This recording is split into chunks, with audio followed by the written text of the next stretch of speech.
Hi, welcome back to Joe Blogs. In today's episode, I want to talk to you about the latest developments in the Russian economy and the shock decision announced by the Russian central bank. Now, if you've been following the channel, you'll know that Russia has been struggling with persistently high inflation. And usually when you have a high inflation, you will increase your interest rates. However, if your economy is struggling to grow, as the Russian economy is at the moment, then there's a strong pressure to reduce interest rates. And the central bank has announced that it's cut interest rates to 17%. And the reason why this is a shock decision isn't because they've cut the rate, it's because they've only cut it by 1%, which I think is a surprise given what's going on in the Russian economy at the moment, the severe slowdown that we're seeing, and also the ramping up in the secondary sanctions. I think everybody was expecting the rate to be cut at a much lower level than 17%. Now, interestingly, Russia's economic development minister said earlier in September that the economy was cooling down faster than expected, and the finance minister told Vladimir Putin that growth projections for 2026 were going to be cut down to 1.5% from 2.5%. However, other economic commentators within Russia are now suggesting that it might need to be cut back to 1.2%. So we're seeing a rapid slowdown in the economy and projections. And as part of the interest rate announcement, the central bank acknowledged that the economy was slowing, but said that the growth rate was still positive. Well, obviously, it's still in positive territory at the moment, but the trend is certainly downwards for the negative. And it also stated that business activity was uneven across industries, pointing to export-orientated businesses in particular facing a cool down. And I think this is partly as a result of the threat of secondary sanctions. We'll go on to talk about that in a moment. Now, the slowdown comes as Russia's state finances are also showing growing strains. In August, the finance ministry reported that the federal budget deficit reached 4.88 trillion rubles, which is around 61 billion US dollars. That's between January and July.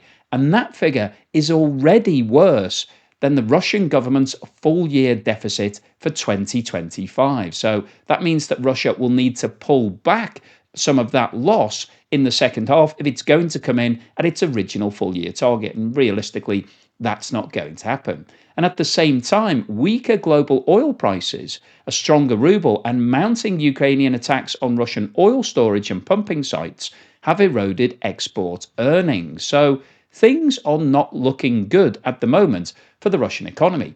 And the CEO of Russia's largest bank, Sberbank, recently announced that he believes that Russia has slipped into a technical stagnation. And what that means is that Russia is now facing the very real prospect of stagflation, stagnant economy combined with inflation. And that is very difficult to break. Now, just before we go on any further today, I'd like to ask anybody that hasn't subscribed yet to please hit that subscriber button. It helps me with the algorithm. It also puts a smile on my face. So please do it, and let's get back to the video. If you've been following the channel, you'll know that Donald Trump recently imposed a 50% tariff on India. 25% of that tariff was relating to the negotiations between India and the USA. And then a further 25% was added due to the fact that India is now the biggest single purchaser of Russian energy products, predominantly oil. So what he's trying to do is cut off the supply of revenue to Russia by making it really penal for India to keep buying all of that oil. So the largest export market for Indian businesses is the USA. It's the most valuable. So it's a really important part of the Indian economy. And what Trump is trying to do is make it painful for India, so painful that they actually decide to abandon buying Russian oil and therefore buy oil from other countries. And that would really cause major problems in Russia. And Donald Trump has now called on the rest of the G7 to actually join the USA and impose similar tariffs. And the G7 is currently meeting and is in discussions with regards to those proposals. So if they are implemented, if India and China face higher tariffs all around the world for their exports as a result of the continued trade with Russia, then that is going to kill that business for Russia. And that would mean that Russian revenues would completely collapse. So this could be a really big moment in terms of the war in Ukraine and also the sanctions against Russia. Now, to go back to the interest rate decision that the central bank has just taken, the main driver why you normally are moving interest rates is inflation. If we have a look at this chart, it shows what's been going on with inflation in Russia over the past 5 years. And the scale on the right-hand side here goes from 0 at the bottom to 19% at the top. Now, if we were talking about most of the developed countries in the world, we wouldn't have a scale anything like that. We might have 0 to 10%, and most of the inflation would be moving at around 2, 3, 4, 5%. But in Russia, they've seen extremely high rates of inflation for the past 3 years. Following the invasion of Ukraine, inflation rose to above 16%, which is really very high for a developed economy. And it stayed above in double-digit territory through to the start of 2023. We then saw a rapid reduction, which nobody can really explain. And then inflation quickly came back in the second half of 2023 and has been above 10% in 2025. However, if we look at what's happened over the past 12 months, you can see that since March, when it peaked at 10.3%, inflation has been coming down, but it's only been coming down at a relatively slow rate. Now, the target rate of inflation in Russia is currently 4%. Russia has pretty much a double rate to everybody else because their economy is struggling with regards to the war. And you can see that in August, the official inflation rate came down to 8.1%. So that's a relative improvement compared to where it was back in March, but it's still more than double the target rate of 4%. So in normal circumstances, the central bank in Russia would be increasing interest rates to basically make it less attractive to take on debt for companies and individuals, and therefore that would reduce the amount of money that companies and individuals have. It would reduce spending, and when demand goes down, then prices go down as well. But that isn't happening, and the reason why the Bank of Russia isn't increasing rates anymore is because of this rapid slowdown in the economy. It's now become more important to stimulate the economy than it is to bring inflation down. And if we have a look at what's going on with food inflation, because we always like to talk about that when we're looking at what's happening with prices, because the increase in food prices disproportionately affects poor people. They're spending a larger percentage of their money on food. And you can see that we've got a similar trend to what we saw for general inflation. However, the figures are higher. In April, food inflation was touching 13%. Now, it's come down over the past 4 months, but the latest figures for August show that year on year, food prices are increasing by around 9.8%. So that is really high. And that means that it's becoming more difficult for the poorer members of Russia to be able to afford as much food. Now, if we have a look at what's going on with producer prices, this is really important because it tells us what's happening with Russian businesses. Producer prices are also referred to as factory gate prices. It's the price of a product when it's leaving a Russian factory or any factory in the world. And what you can see here is that over the last 12 months, we have seen a marked change in the movement in producer prices. At the start of 2025, producer prices were rising by almost 10%. So that was broadly in line with what was happening with inflation. So prices were going up in Russia, and all companies in Russia were experiencing the same increase in their prices. However, over the past 5 months, we have seen a rapid reduction in producer prices. And in July, which is the latest data that we have, producer prices actually fell by 0.3%. So year on year, companies in Russia are now receiving less for their products than they did in 2024. Now, clearly there's a disconnect here between what's happening with Russian producer prices and what's happening with Russian prices on the shelves, because inflation, as we just talked about, is going up by 8.1%.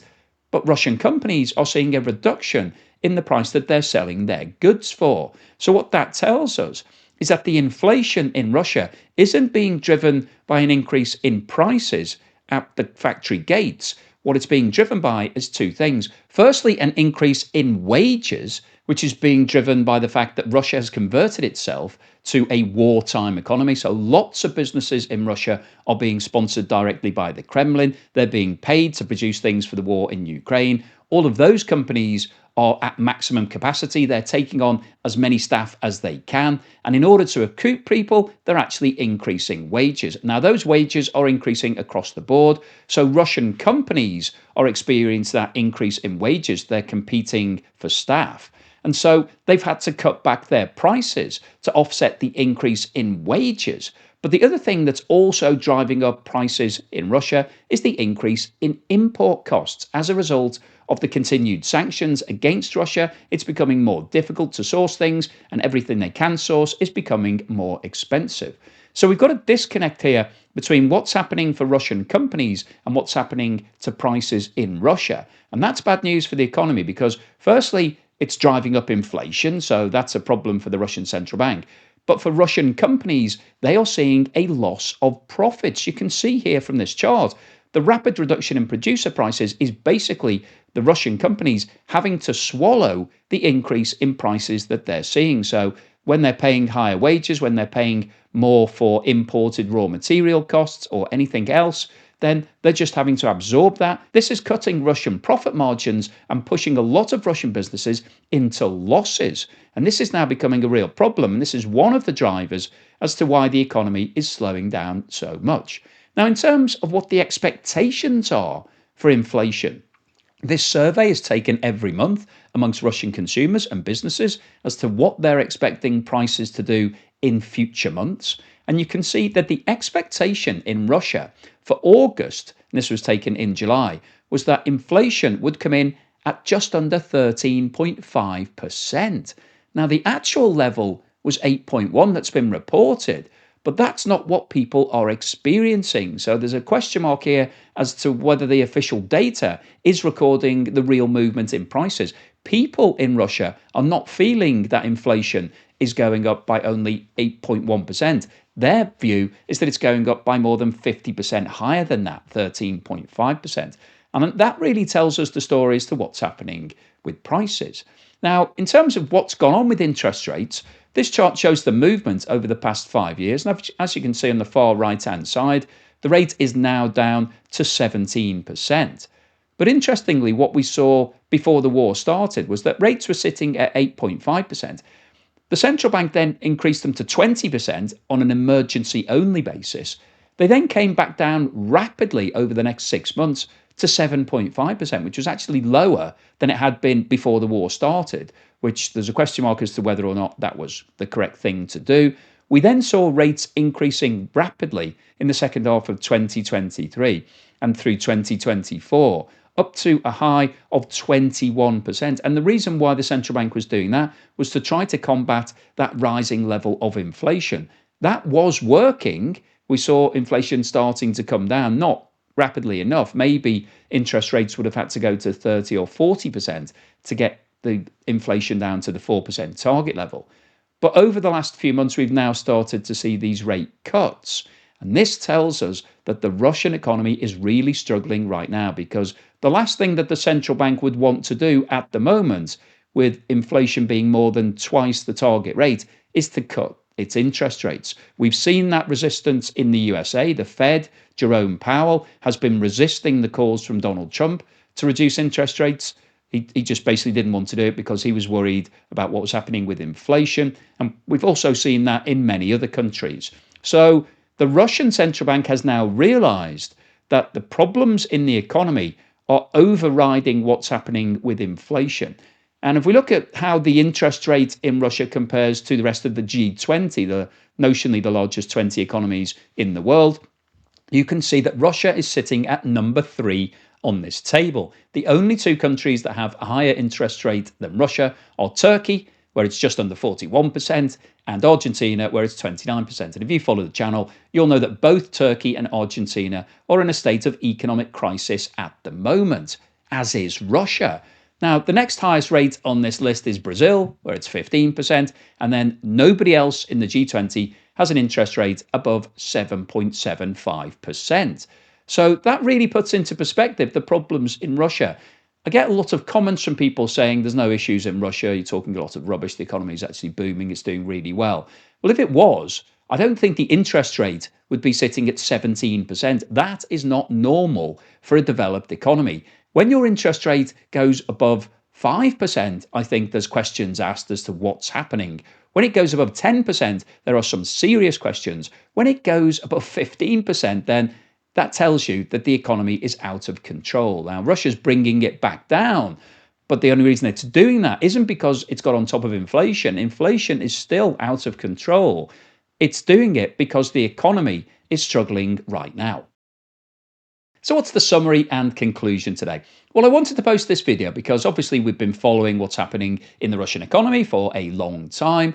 And as we've talked about over the last 12 to 18 months, since Russia converted to being a wartime economy, problems have been building because those companies that are being paid directly by the Kremlin are doing fine because they don't have to worry about sales and marketing and developing new products and competing with other businesses. They've got guaranteed revenue coming straight from the state. All they need to do is meet all of their contractual obligations. So that's been happy days for those businesses. And those businesses have really been underpinning what's been happening in Russia over the last 18 months or so. So we've seen GDP growth, we've seen some positive growth and positive figures coming out for the economy. However, the problem that moving to a wartime economy causes is that you have a two-tier economy. You have those state-sponsored companies and then everybody else. And all of the other companies have been struggling with regards to the increase in wages that's been driven by the move to this state-sponsored economy. So they've had to compete in the same labour market. They've had to pay people more to stay in their jobs or to recruit people. And that's been increasing their costs. Now, as we've seen, the problem that those companies now have is that they've been having to cut their sales prices because of the increase in what's going on in the market generally. They're competing more with imports, they're competing more with other businesses, and they're basically struggling to be able to get enough sales. So they're having to cut their sales price in order to make some revenue. But in doing that, what they're doing is wiping out their profit margin because they've seen their costs going up, wages have gone up, the import prices have gone up, raw material prices have gone up, electricity and rent has gone up in Russia. So we've got lots of different reasons why those companies really want to be increasing their prices. But what we saw for the latest data is that producer prices year on year are now falling. They're into negative territory. So that's going to wipe out the profit margin for lots of businesses. And this is quickly going to become a very vicious circle for those companies because the more you make losses, the more pressure it puts on your company. Potentially, they might have to take on more debt to fund the losses. Now, that debt is going to be priced at the current interest rates. And as we've talked about, interest rates in Russia are currently sitting at 17%, some of the highest rates in the whole of the world, never mind the G20. And if you're taking on a loan and having to pay a base level of 17%, realistically, the bank is going to charge you 3 or 5% interest margin on top of that. So you're going to have to pay 20 or 23 or 25%. Now, that is very, very expensive debt. So companies and individuals in Russia aren't going to want to take on debt at those levels. And so this is going to put them in a very difficult situation. Lots of Russian businesses will be making losses right now. And how do they fund those losses? Well, they won't have any choice but to take on debt. That debt's very expensive. You have to service it. You have to pay the interest. And so they will run out of cash very quickly. So what we are seeing is a rapid slowdown in the Russian economy right now. And Donald Trump is now focusing in on India and China. He's trying to go through the secondary sanctions to encourage Russia to stop the war in Ukraine. Russia basically isn't interested in a peace deal. President Putin and President Trump met face to face to try to thrash things out. Nothing was really agreed. And since that time, we've seen a huge increase in the level of fighting in Ukraine. So it doesn't look like there's any sort of peace settlement around the corner. So Donald Trump is now trying to force the economic situation by making it difficult for Russia to actually continue selling its oil to its biggest two sales partners, India and China. And India and China need the business from the USA and the rest of the world. That's where the majority of their exports go. Russia is a very small market for India and China in terms of sales. So if they do face ramped up sanctions, then it's going to be a situation where both of those countries will have to decide, do we want to keep funding Russia or shall we just buy our oil from somewhere else and then keep all of our markets open? Well, I think that sounds like a no-brainer decision to me. So if the G7 does agree to ramp up those sanctions, it's going to put a huge amount of pressure onto Russia. They're going to see a massive fall in its income, and the economy is already on the brink. And if that happens, I think we should see some major problems starting to occur in Russia in a very short space of time. So hopefully you've enjoyed today's video, you found it useful, informative and thought-provoking. If you've liked what I've said, then please give me a thumbs up. Thank you for watching this video all the way through to the end, and thank you so much to everyone that's supporting me. If you bought me a coffee or sent me a YouTube super thanks or signed up as a patron or YouTube member or buy me a coffee member, thank you for that support. Really appreciate it. And here's something to put a smile on your face.